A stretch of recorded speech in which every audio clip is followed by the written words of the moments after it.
Welcome, everybody, to another interview in this series for Mastermind Leaders. My name is Sebastian Cruze, 7-year Mastermind leader here.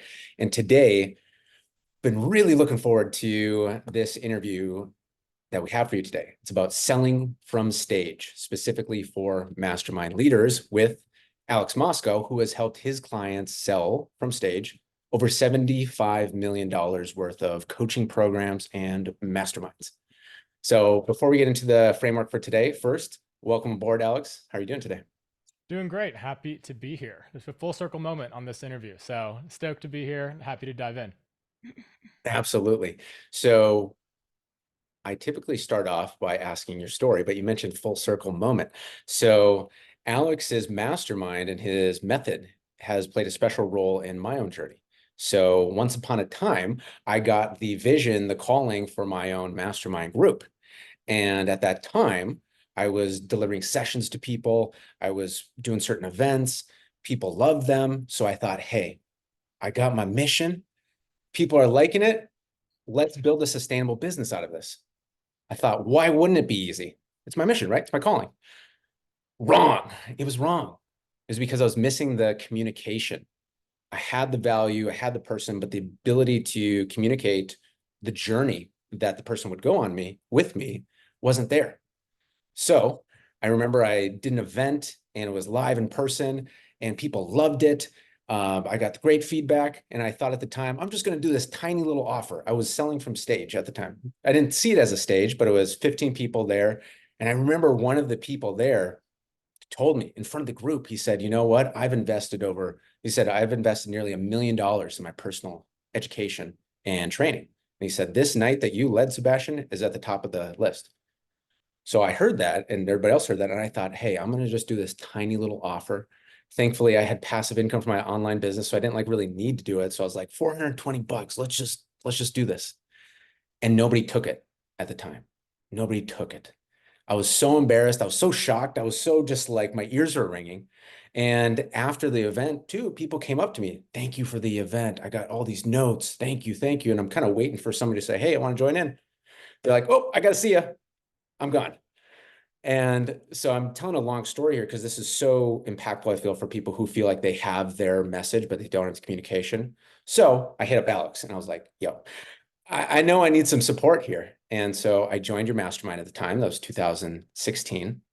And I learned the method. And in 9 days, I sold $21,000 plus in coaching programs. So, and I saw the difference between, hey, I'm the same person. I just have a different communication. And what I also experienced too is people paying in full, paying on the sales call and saying, hey, thank you so much for putting this together. This is perfect place, perfect timing. Like, thank you so much. So all of that to say, um, you know, it's very special to have you here. And for anybody who feels like they do have the value, but they aren't able to articulate it, communicate it for people to happily buy in, then this is going to be a treat of an interview. Mm. I'm excited to be here. And something I just want to really highlight in that story, and one of the main reasons why I'm so passionate around live events is because it can be such a catalyst for our growth. Like I just think about that first one event that you did and then where you are now in the past 7 years of leading your own mastermind, which you could have so easily after that first event of just decided, hey, this isn't for me. Great, people had a great time, but I'm just gonna, enjoy my passive income. I'm just gonna do my thing over here. But you had the courage and the drive and that knowing inside of you to really keep going after it, because there's so much richness that's there when you're in person with people, and also when you know how to also lead them to what their next best step is. That's really what selling from stage is. It's how do you effectively create an experience to really over deliver the value that's promised, and then clearly communicate to them what is the next best step that's going to serve them in their journey. So I just want to first acknowledge you, because that was such a point where after that event, you so could have went a completely different direction. And I just think about all of the people who've been in your programs and your masterminds and your events that have been massively impacted, which is also some of my closest friends who've been through your programs that have literally skyrocketed since that. So just wanted to first acknowledge that too. Yeah, absolutely. And thank you. And that's a great point that whoever's listening here is don't let the dream die. Don't let the dream die. So Yeah, I'd love to hear, how did you get in this field and really start discovering this method to sell from Yeah, stage? so I went to my first event when I was 19 years old, and I would have never gone to a personal development event or a transformational event, but I just got arrested for selling drugs in college. Like, I made a very dumb decision, and I didn't do it for the money. I was selling drugs because I actually had a challenge with a stutter for most of my life, and it was really hard for me to make and meet friends. And I also like to party, and people usually like the guy that brings the party. So it was just a way for me to socialize, and not the best way. And I clearly wasn't a great entrepreneur at first because I got caught, right? But that was such a powerful experience. And I'm so grateful for that, because literally 2 weeks after that, one of my friends invited me to a personal development event. And I would have never said yes to that event if that experience didn't happen to me. And going to that event, I was just open. I was like, okay, I clearly don't have everything figured out, which I thought I did at 19 in college. But I went to that event and I saw that I had all these limiting beliefs around what I could do and around my speech and what I was capable of. And I was in a room of people who saw something in me that I couldn't yet see for myself. And so that really showed me what was possible by being in the right rooms, and also by going to this event. It really shifted the entire trajectory of my life, to where I kept going back to those events, and they shared, hey, if you want to have real control over your life, then you got to become an entrepreneur. And so that's how I got into online marketing and into coaching and seminars. And for the past 14 years, I've been in the coaching space. And I like to leverage internet marketing and creating online courses and content and programs to get people in person into live events, or get them online into webinars, or also virtual events as well. Where I believe when you have someone in an event, you have an opportunity to provide the most amount of value that will then create an insight for them to, one, shift their life, but then also the opportunity is to get them into some type of a container, a coaching program, a mastermind that's really going to help that growth transform and become exponential over time. So it's been so impactful for me to also be in this space, to where I'm so blessed to be. I'm 35 now. I got into the space at 19, started my business at 20, and to have been able to help hundreds of thousands of people and sell millions of dollars from stage, and to also just share my story, and where I still sometimes struggle with my speech. And to be able to do that, I would not be here without this industry of internet marketing and of the coaching space, and of events, which sometimes gets a bad rap. And for me, it's just been like, I'm so grateful. And I have my judgments a lot around the different industries and what people share. And it's been just so impactful for someone like me to grow up where I couldn't even say my own name sometimes, to be able to do what I do. It's such an honor, and it's such a privilege to be able to be in this space. And so I'm really passionate about helping people with creating their own experiences and their own events, and creating their marketing and sales processes to be not just really effective, but also a congruent, unique expression of them. Because I believe that's what really is going to attract and who the best clients for you are. Mhm. Absolutely. And there's two things that I'd like to highlight there. Mhm. I was just thinking the word congruent as you said that. And that's been a big part of your method, your ethos, is making sure that it's not just a scammy, markety type offer that's going through all the different steps that, crush your soul inside as you're doing it. No, it's like, how do you present your value and share the vision in a way that you're happy to do to friends or family, because it's congruent, it's lined up with you, it's in truth. Could you share a bit more about that? Like, what does congruent mean to you in that terms? Yeah. So in the industry, we're taught, like Tony Robbins is one of the biggest things that I've learned from him is success leaves clues, model success, right? Don't reinvent the wheel. Mhm. I believe that to be true. And I believe that's a base foundation. I believe you don't have to reinvent the wheel, but you have to put your own rims on the wheels if you want to make them unique and stand out and also effective.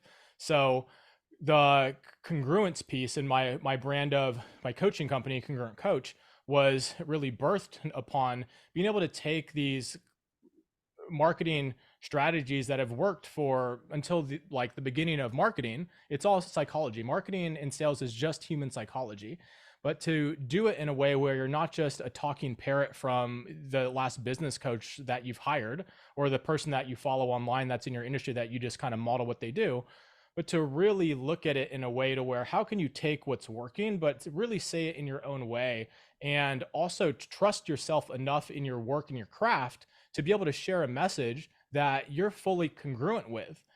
Because I believe so many people, I just see so many people, especially over 14 years, are just saying the same things that they think work for other people. And maybe they'll take a little different spin on it. And that will work to get like a baseline person who's never heard it before. But if you really want to attract in the highest caliber clients who are designed to specifically work with you and will invest at the highest amounts and pay in full, then the congruence of your message and what you do and really how you live and you walk your craft, I believe that's the most impactful thing, and I believe that congruence is what the new currency is going to be, especially with how fast artificial intelligence is speeding up. You can literally create content out of nowhere with ChatGPT and all these other softwares, but that human element for not just you walking your talk, but also talking your walk. Like, what are you actually doing? What are you actually doing with your clients to produce the results? So that's where I really have a heart for congruence, and that's the building the craft as an entrepreneur, as a marketer, to learn the psychology, but also knowing how do you put your own message into what these frameworks are.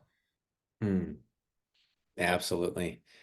And in doing so with your clients, where it's based upon those proven fundamentals, yet it's also authentic to them and for their audience, you've also broken a few rules, I feel like, in the industry Yeah. of doing things that aren't supposed to be possible, which is selling a 25K mastermind from stage, or a 50K mastermind from stage, or a 100K coaching program plus. These are things that I'm going to slow down here because probably when a person first hears it, I know when I first heard it, I was like, okay, this isn't possible. But I happened to be at an event that you were actually at, and I was like maybe 19 around there, and we saw somebody sell from stage, and it was just like, holy smokes. It was like, I was seeing people raise their hands to say yes to the 100K package. So I had seen it was possible before. That's why I, hit you up for support in the mastermind, because I was like, it is possible. So before we get into more of the framework here, could we paint the stage of hey, if you have a high ticket program or mastermind, like what is possible based on real results that you've done, your clients have done with the method? Yeah, I love starting here. So with pricing is such a there's such a depth to pricing, because what I see most people are teaching to look at the market, survey the market, and to really meet the market and where the market's at. And that is a decision you can make. For me, I believe that with leadership means I go first.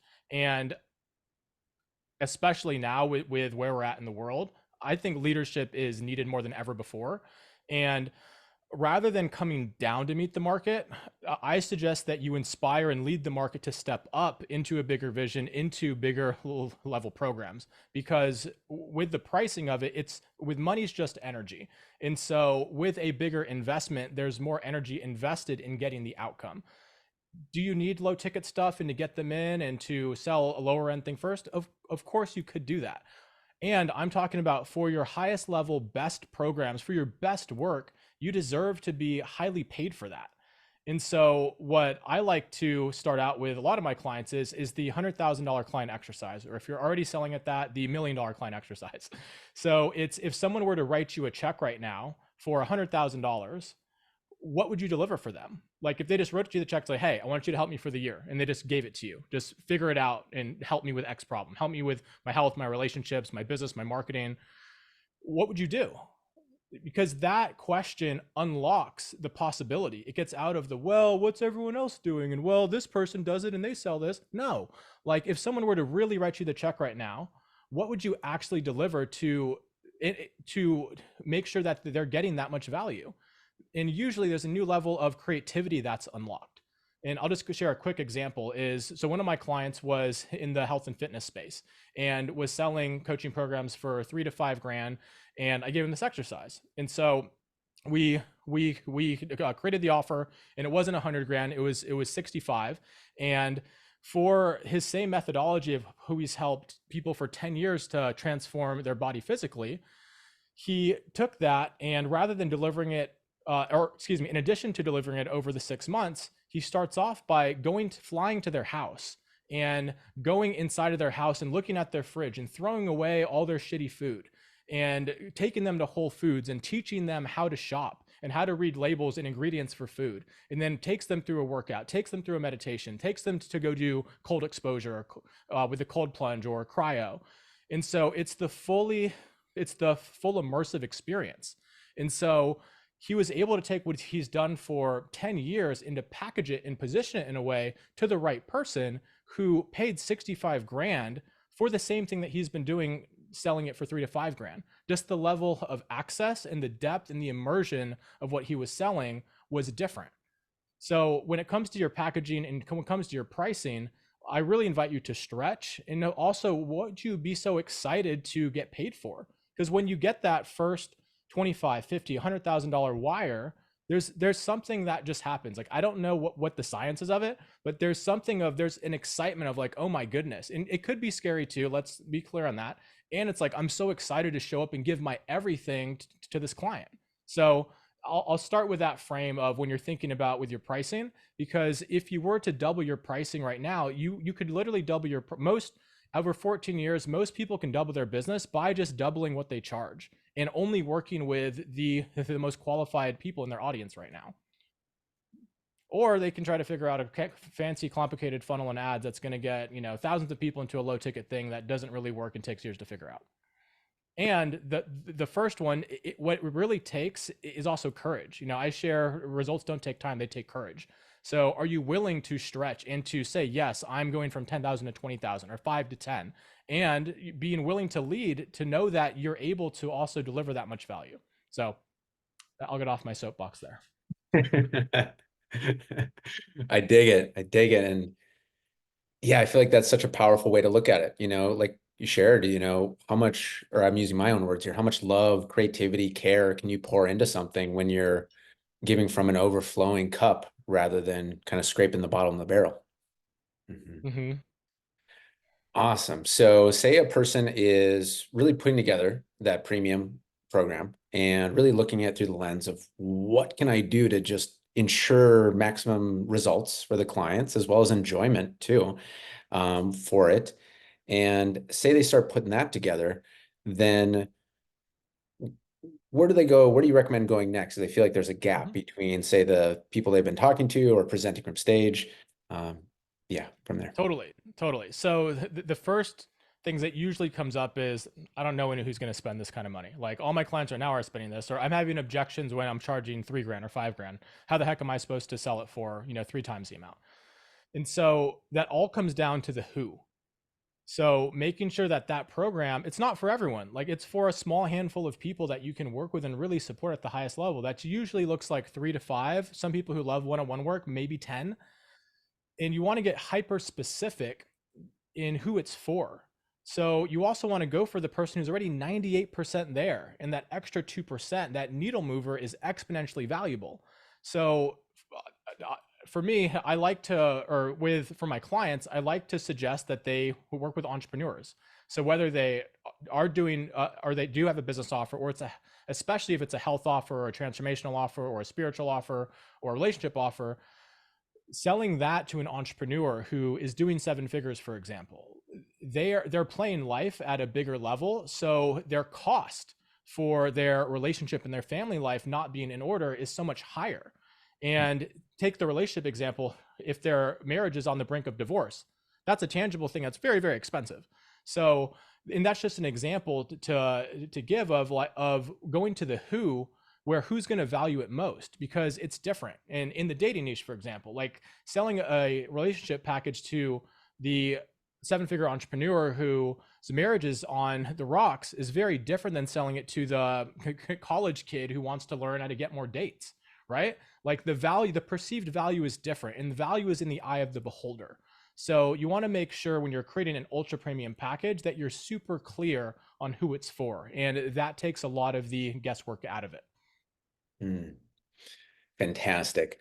And I know there's something in the mind of some of the people listening here, which is my mind once upon a time is feeling the heart to help, but like, hey, we literally can't help everybody. So when I felt blocked on that, what unlocked for me is like, hey, I've got my free content and I've got my paid program. And so that way, if somebody never pays a dime, they still get support. But at the same time, if it's my own time and stuff involved, like, this body needs shelter, air, oxygen, food, like it's got to come from somewhere. So that's how, for me, it shifted of like having the free stuff with the paid stuff, being able to then truly pick the right fit that I could serve in the paid ones. Do you have any other frames or ways of looking at when someone, has the heart to help everyone and might say like, well, then I'm only going to be excluding a lot of people. Yeah, how would Hmm. you approach that? Total. It's super normal. I started there, and it's common. And so what I've discovered in myself is that belief is me playing small. And for me, it's bullshit. Like to think that me going after and serving someone that's playing life at a high level, the actual ripple of impact is so much higher. And my resistance to that was my own fear of wanting to play at that level. And also, wanting to help the world sounds great, but the sad reality is that hardly anyone ever does. And the reason why I believe they don't is because they don't help themselves first. If you can't help yourself first, like you shared, Sebastian, if you're not giving from the overflow of your cup, it's going to be really hard to help the world when you're running on empty. Like, why is there so much entrepreneurial just burnout? Like, burnout's the new hot word over the past few years, right? And I believe it's because they're not taking care of themselves and they're not focusing on, all right, let's help one person really well. Then let's help two. Then let's help a small group. Then let's help a bigger group. Then let's help a mastermind. Then let's go to bigger scale events. Like they want to change the world, but they're not willing to do the work to change one person's life first and to do that really well. And so that's just what I've discovered for myself and for the clients that I've helped, that there's usually a belief around, I don't know if I can do it, or it's a very convenient way to opt out of doing the real work of actually helping people. Why, oh, well, I don't want to do that because the world needs this and there's so many people who can't. You don't want that. Like, help those people after. Fill your cup up first. Fill the people who are ready and want the support, who are also capable of getting the results and who have the finances to invest. And then, yes, afterwards, after you're filled up first, then you can create all the free content and really help people who literally can't afford it. I'm all for that. And you're not going to make the impact that you're truly here to make, especially if you want to help people who aren't financially as capable, if you don't fill up your cup first. So that's my thoughts and my other soapbox on that one. Yeah, I love it. And one of the things I remember you sharing once upon a time that has always stuck with me, and I share with people too, is uh, a lot of people come with a book on their heart, come to do a book. And I truly believe what you said too is like, our method is going to be at such of a different place when we first work with people deeply, give them exactly what they need. Maybe that expands to more, it gets more refined, and then there's a group. And then from there, the process is the method's getting more refined so that when it does come time for a book, I mean, it's actually sharing the things that can speak to the masses rather than the other way around. Um, so yeah, just wanted to bring that point up right there. Yeah, and you're sharing the things that freaking works, because you've worked with the people. Right, Like, so many people want to start with a book where they don't even know if the book's going to help anyone. Like, you create the book from all the people you've already helped. right. So I think a lot of in all these, and I get it, like I get it, and it's backwards. And it's also backwards because it's the most convenient, easier path. It's not the path of doing the work to really produce the results and to have evidence first. Mm. Like, imposter syndrome comes from not having the evidence. It comes Mm-hmm. from many places, but that's definitely one of them.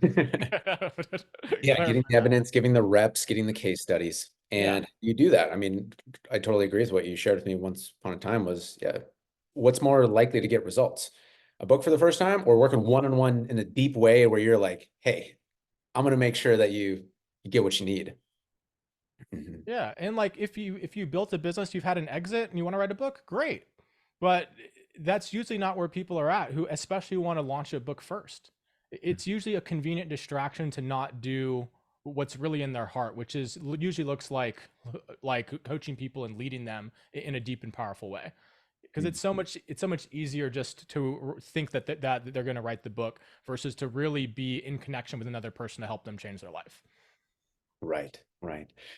So there was yeah, and that's what I feel now. I feel like if a person feels called to do a book as an exercise of getting your message out and, getting what's out there, great. In terms of like business building, sustainable business, I recommend, hey, let's work with the people first. Great. So a person is set the stage here. And I feel like it's so powerful too to also highlight these are belief shifts that line up for this to be possible. So it's okay, we've got a higher ticket package where you can give more love and creativity from.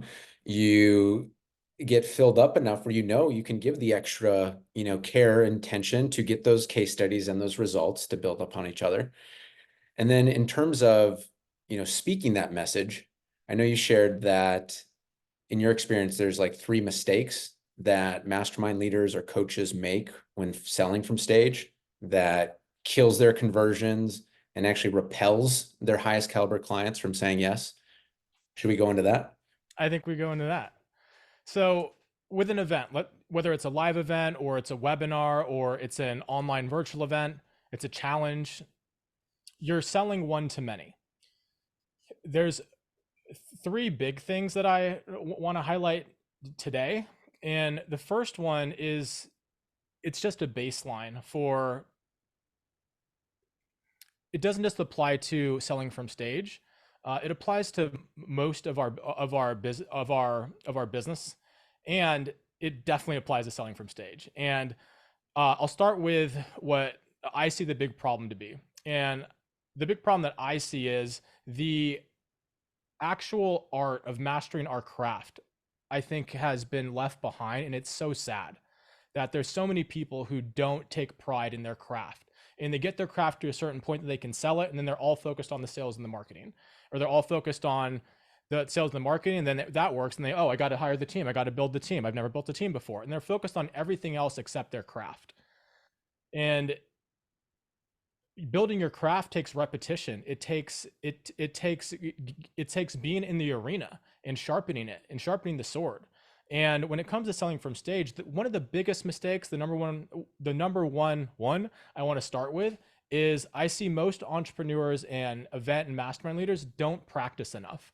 They just don't practice their offer. They don't spend the time required to truly deliver in a way that's powerful and also honoring of everyone's time who's there. And it's also not honoring of your own time, of all the effort that you've put in to fill the event and to really have the true intention of really transforming their life and to really serve them in the program that you're selling. And so there's just a disconnect, and energetically that's also it's a big break in the energetics of wanting to really create a powerful experience and inspire them to say yes to a bigger vision for their life in whatever area that you're serving them in. And so they don't practice. And I get it. It's boring sometimes, it's just not there's sometimes much more fun things to do. And some tactical things that I love to do myself and also with my clients and my dear friend and client and mentor, Lisa Sasevich, who is the queen of sales conversions, like one of the best entrepreneurs on the planet selling from stage. She taught me this, is to schedule times to practice your pitch with your team, with a JV partner, or if you have a friend who also sells from stage, like to schedule that 60 to 90 minutes with someone so you practice it with them. So you also get the reps and it's in your calendar, because with events, the nature is there's a lot going on. So it oftentimes gets pushed off and pushed off. And if you don't prepare for it, it is equally as valuable to show up with your peer and say, Sebastian, I know we're supposed to practice me going over my pitch right now, and I haven't even worked on it yet. That is value enough to schedule it, because if you're not even sharing that with someone else, that's in the back of your mind. It's not a secret that you're not practicing, that you haven't rehearsed it. And to also clarify, rehearse. For me, I've never scripted a presentation in my life. Like, I'm not a scripted speaker. I create frameworks and I know where I'm heading. Scripting it's just not the way that I'm built. I've tried it. It just doesn't work for me. And I practice though. I practice in my own way. So whether you script out every word, if that works for you, amazing. Or if you're more of an inspired speaker where you go in frameworks, that's totally fine too. The methodology though is in the practice is to practice, it's to rehearse, and there's nothing better than putting it in your calendar with another person. It can be your VA. I've paid my VA $20 an hour to sit on Zoom to just listen to me do my pitch, and it is, I get like, that hour for me is worth 25 50 grand because I'm actually getting in that practice. And if I'm selling a program that's 25 50 grand, if that's usually going to create at least one more sale for me because I'm going over it one more time. So that's just the key tactic that I'll share with it. There's obviously a ton of nuance in how to really get prepped for it, but just that alone, I think for everyone who's listening, if you just do that, you will set yourself up further ahead. Oh, it's fantastic. I love it. It's so simple. It's so powerful. And yeah, I feel like there can be so many things to do in business that's overcomplicating. And, we scroll on whatever social media platform, we get an ad that tells us we need this thing, we need that thing. And pretty soon a person is, scattered across all these things. So I just love this focus of like, okay, what matters to grow the business and to lead, and make sure to get the reps in that, because we're in the communication business as mastermind leaders. We're in the leadership business, the communication business. So yeah, not practicing it is like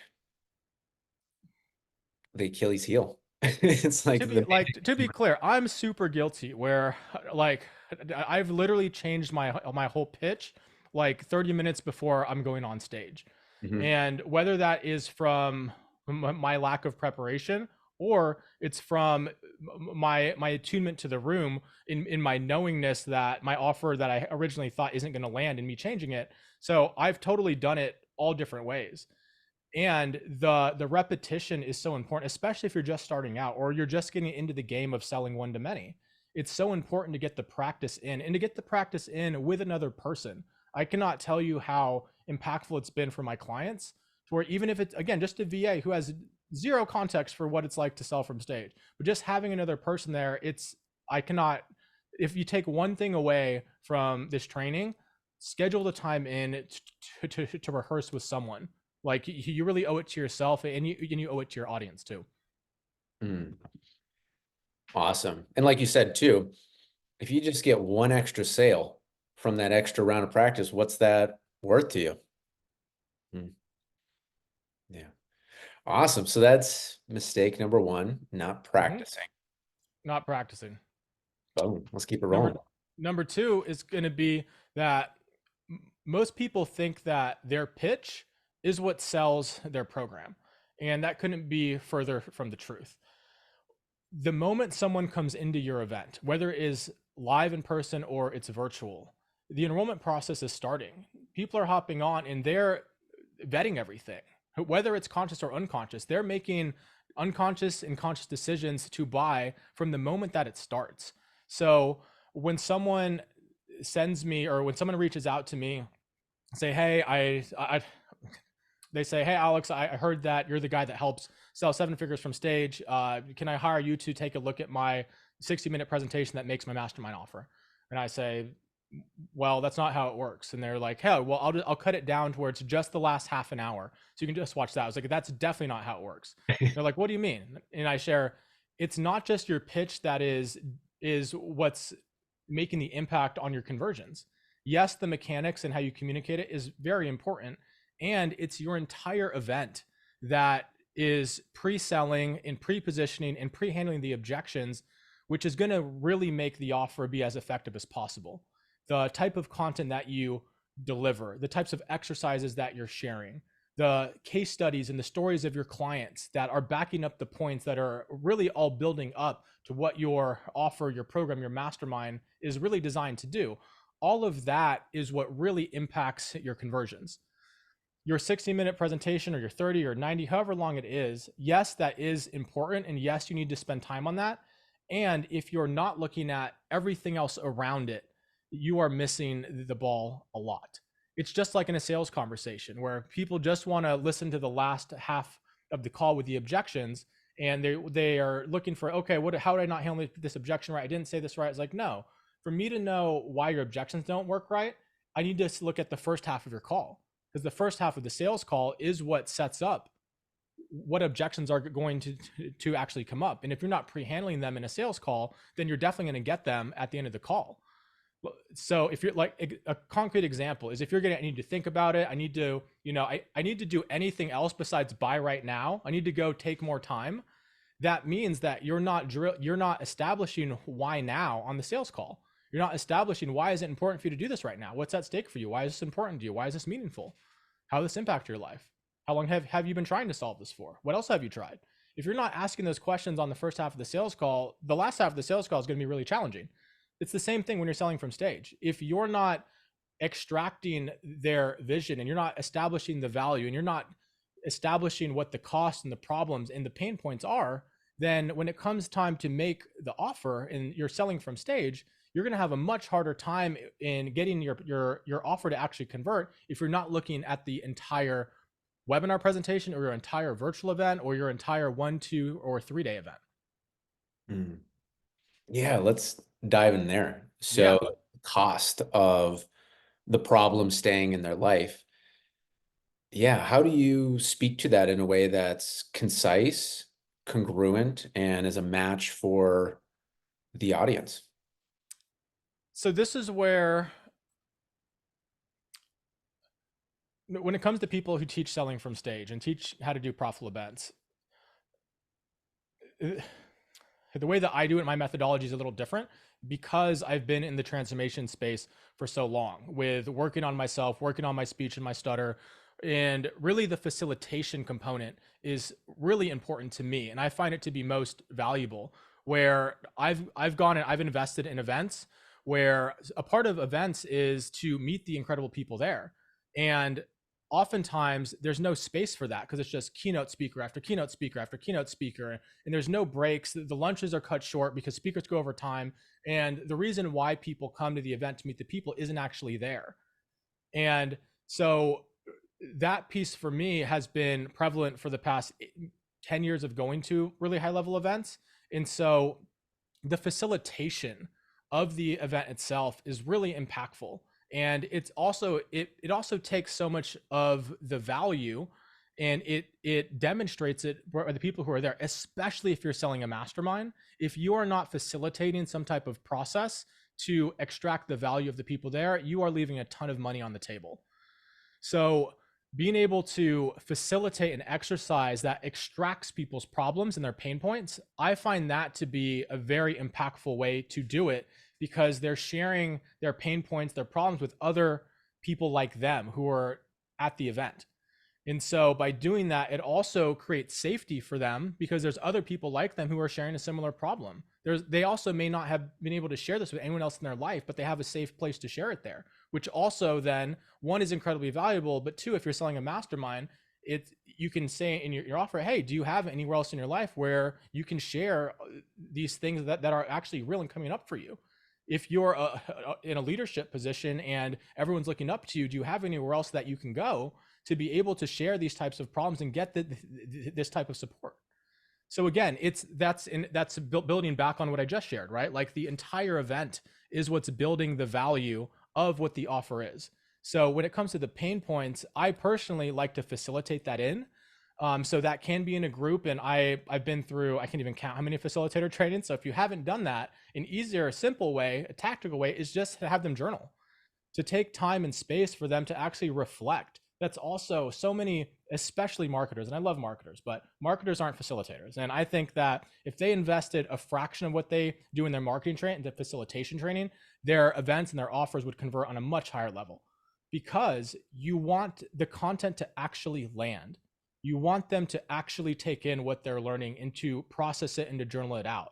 So to take a look at their problem and their pain points and have them journal on how long has it been a problem for, and what's the cost of them not getting it solved. Yes, that is sales psychology, and it's also so valuable to connect them to the reason why they need to solve it, whether it's with you or with someone else. So the reason why that I'll just speak to the objection right now that people may have in listening to this is that it may feel like it's salesy or it's like manipulative. It's, I believe, this is just my come from on it, that connecting people to their biggest reasons why is one of the most valuable things that you can do for them, whether they buy your program or not. And so if they're coming in to your event and or your training online, and just being able to have them connect to it and to just get them clear to make a decision if they're going to solve it or not, whether it's with your program or not. And yes, you can line that up to your program, but I just want to really drill home the point of, if you want someone to change, you have to get them connected to the vision, and you have to get them connected to their why, and you have to get them connected to why now. Like, because if there's no emotion behind it, like, emotion is energy in motion. So if there's no emotion behind why they want to transform their life, they're not going to do anything. It's just going to be another training, another webinar, another event they go to where they get meet some cool people, they get some cool information, they go back and they do nothing. So that's just my come from on it. And so tactically, again, just have them journal on that. And it can look like, how long has it been a problem for? What has this problem been costing them? How does that problem affect them? How does it problem affect the people around them? If they were to get the problem solved, if they were on going from Hell Island to Heaven Island, what does that look like? Why is that meaningful for them? What difference would it make in their life to get that solved? What would they do for their family? Again, these are also things that you do in a sales conversation, and it's the psychology of transformation. Like, it doesn't matter if it's sales or if it's just in a leadership training to get them to be a better leader. You got to connect people to their why. Oh, I love it. I love it. Yeah, and a frame that's been very helpful for me when I've been stuck is leadership. Like, it is leadership. And for whatever reason, once upon a time, I wasn't seeing it from that vantage point. So then I felt, and it's so wrong, I feel like, but this is how I felt. I felt like, oh, well, I'm being manipulative, or I'm like guiding or something. And then I just had this realization. I'm like, oh, when I lead team members and I'm paying them, we have very focused meetings of, why are we doing this? What are the obstacles? Why is it important to you? And it's a very step-by-step approach to the conversation, so that I don't just, vomit words on them. Even if I'm coming from the right place, here's this, here's this, here's this. What happens after the meeting? They leave it and they're like, I need a nap, first of all.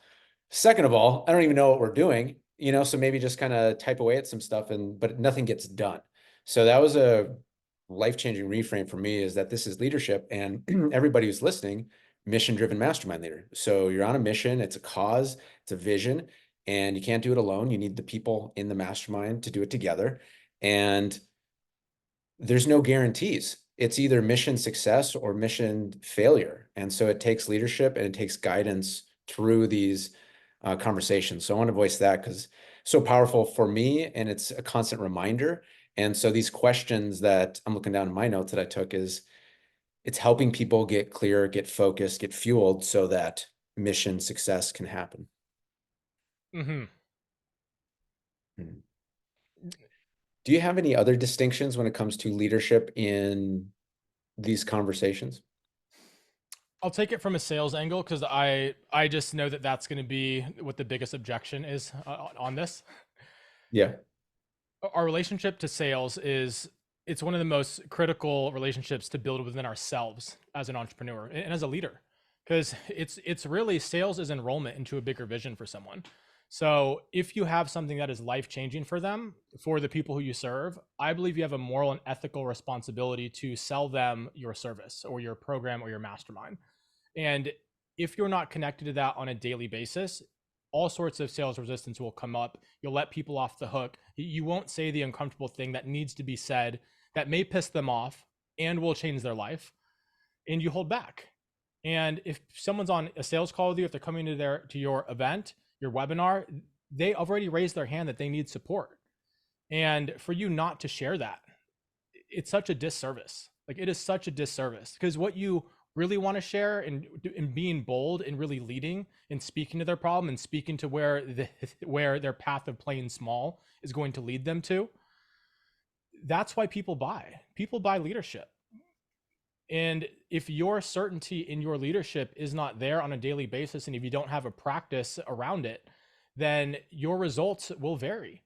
And so a simple tactical thing that I would share, that I myself forget often, is to look at your testimonials. Like, look at your case studies, watch a video as a part of your morning routine, watch your favorite testimonial to remind you. because especially if you're producing content out there, there's some wackadoos, and you may get some really interesting feedback, and you may forget who you are. And oh my God, am I a con artist? Like this person from Cold Traffic is saying all these things about me, and is it true? So we Full need these traffic. things. Yeah, dude, the Always. cold traffic comments. The cold traffic comments are, oh, I love responding to them. It's my favorite thing to do, is to start conversations with cold traffic comments. As the person from Kentucky or wherever, hundreds of miles away, really knows what, knows about you more than, the people around you. They also don't get it's an ad, right? It's like, Yeah. so building a practice to develop your certainty and to continuously reinforce evidence in your life that you are who you say you are. Your testimonials are one of the best ways to do it. So read them, watch the videos. It's such a powerful practice to consistently remind you of your gifts. That's also one of the biggest values of a mastermind, is to have people around you to reflect your gifts and also your blind spots. And when you don't have your mastermind around you, you're responsible. And so I believe the most responsible thing you can do to set yourself up for success is to really be connected to the impact that you make. And the best way to do that is by watching your own testimonials and reading through your own case studies. Mm-hmm. Awesome. So we have one practice to the entire event, not just the little snippet of whatever it is.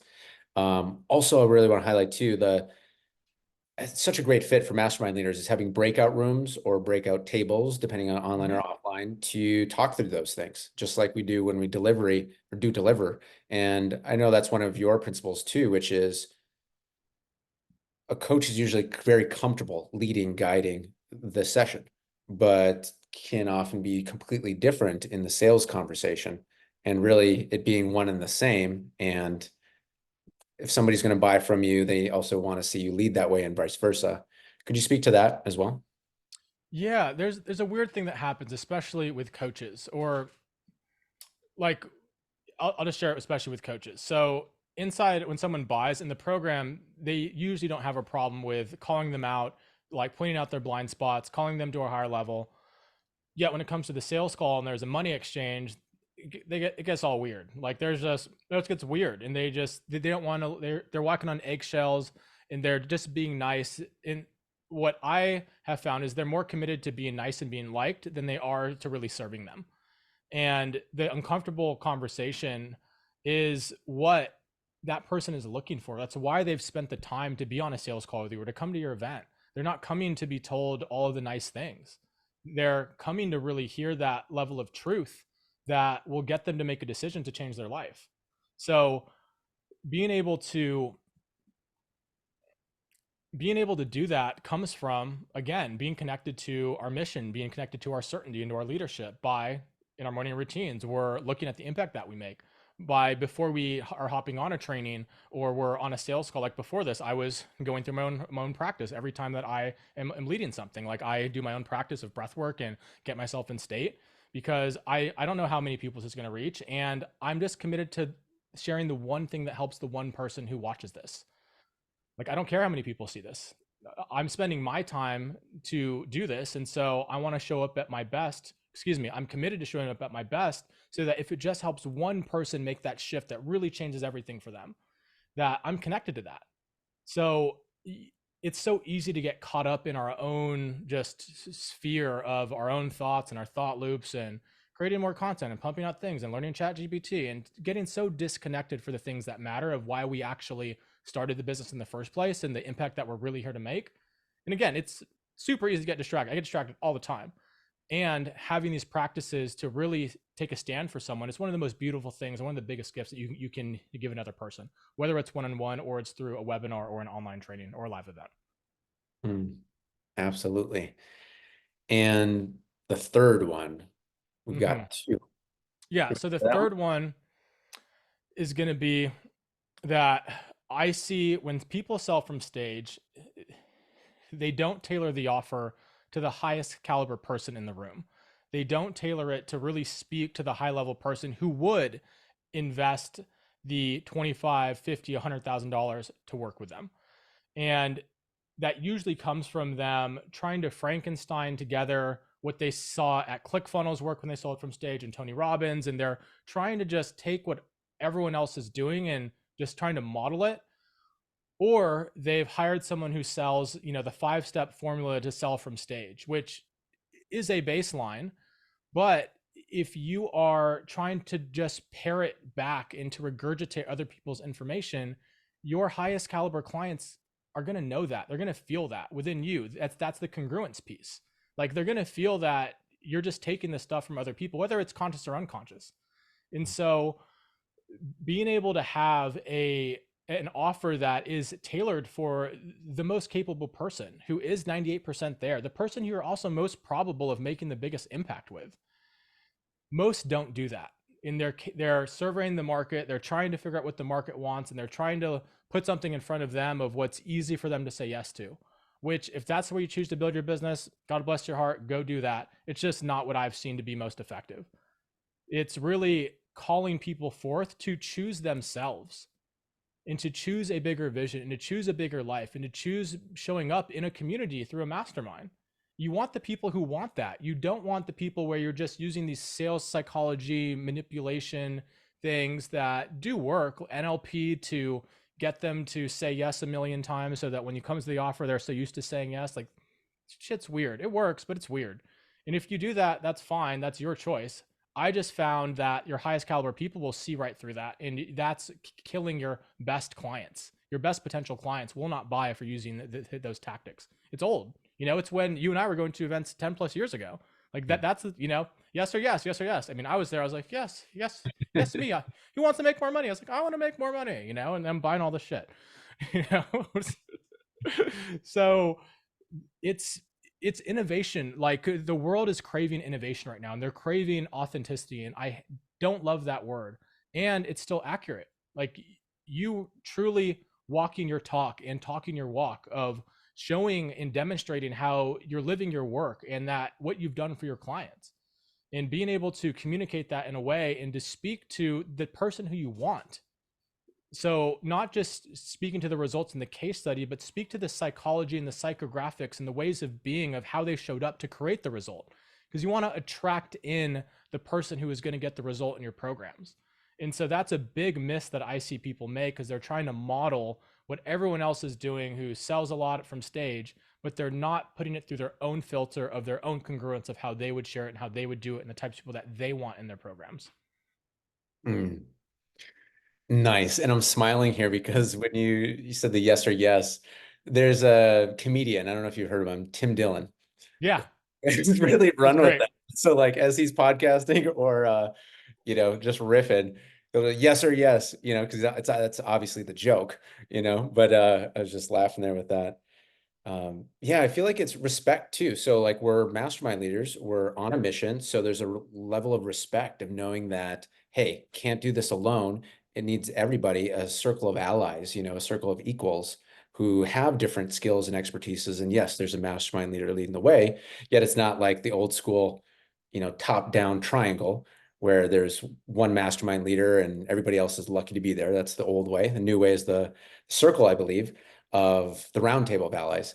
So yeah, that's what I connect to with what you're sharing is like respect, like if you want to show up to, your friend's house and like try and NLP them to do whatever, it's like, why are you doing that when there's a sacred money exchange, of service, of team, camaraderie?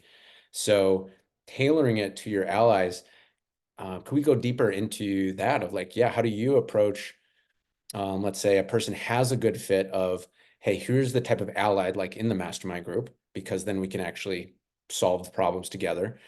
Once they have an idea of that, how do you approach tailoring the offer to that type of person? So it's getting really clear on, and this is the basics that people learn once and they usually forget about. So with, like, the offer itself is so important. Like, what are they buying?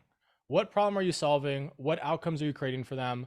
And how are you providing specific examples of Mm, that?